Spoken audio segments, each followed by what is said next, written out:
Hello विद्यार्थियों, online class में आपका एक बार फिर से स्वागत है। और आज हम पढ़ेंगे चिट्ठियों की अनूठी दुनिया। निबंध है अरविंद कुमार सिंह का, उसका गद्यांश 8 का हम आज पढ़ेंगे और उसकी व्याख्या देखेंगे। चलो शुरू करते हैं।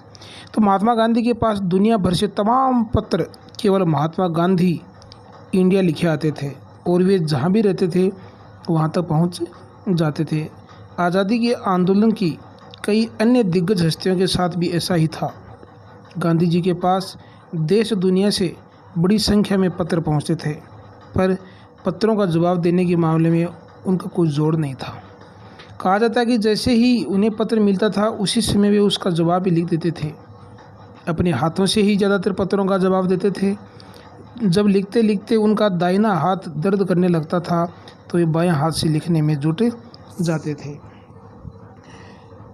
तो संदर्भ एवं प्रसंग में हम लिखेंगे कि प्रस्तुत गद्यांश हमारी पाठ्य पुस्तक में संकलित अरविंद कुमार सिंह की चिट्ठियों की अनूठी दुनिया नामक निबंध से लिया गया है।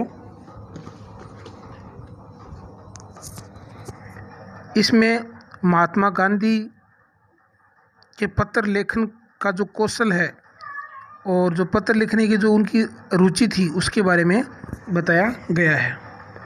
तो व्याख्या देखते हैं।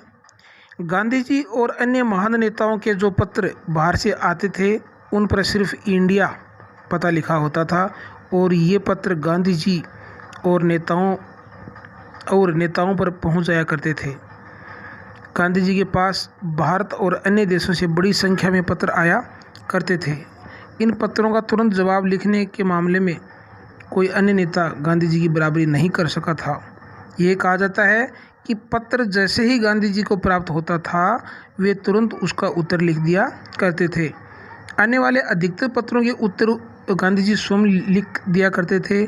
गांधी जी प्रतिदिन इतने पत्र लिखते थे कि उनका दायां हाथ दुखने लगता था। तो ऐसा बताया जाता है कि इतने पत्र लिखने के बाद भी उन्होंने कभी लिखना बंद नहीं किया, बशर्ते वो तुरंत अपने बाएं हाथ से पत्र लिखना प्रारंभ कर देते थे।